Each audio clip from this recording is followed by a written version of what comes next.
Syederalun massa dari Partai Nanggro Aceh atau PNA versi Kongres Luar Biasa atau Kubu Samsul Bahri alias Tiong melakukan aksi di depan Kanwil Kemenkumham Aceh Rabu 2 Februari.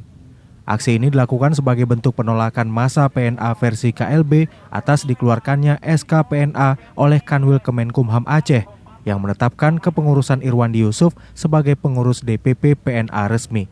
Aksi dilakukan sekira pukul 14.50. Massa yang sebagian berseragam oranye menggeruduk Kanwil Kemenkumham Aceh di Jalan Teku Nya Arif, Banda Aceh.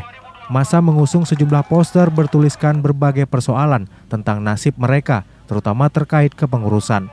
Adapun tulisan diantaranya, KLB lahir karena kami tidak mau dipimpin narapidana.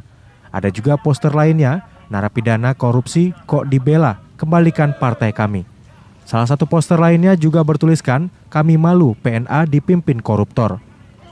Setelah beberapa perwakilan diterima untuk beraudiensi dengan pejabat Kanwil Kemenkumham Aceh.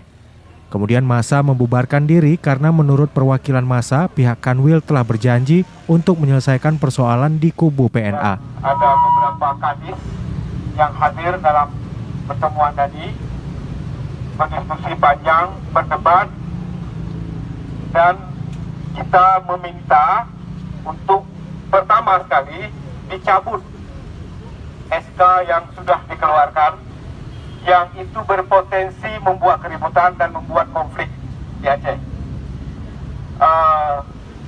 Mereka berjanji untuk bertemu dulu dengan perwakilan dari kita nantinya dan juga perwakilan dari mereka, sehingga bisa mempelajari persoalan-persoalan yang ditimbulkan dari itu. Dan kita kasih waktu paling lama 2 minggu. Paling lama 2 minggu, dan kita akan datang kembali dengan cara yang berbeda. Kita akan datang lagi dengan cara yang berbeda. Walaupun semua... Dari Banda Aceh, Henry Serambi on TV.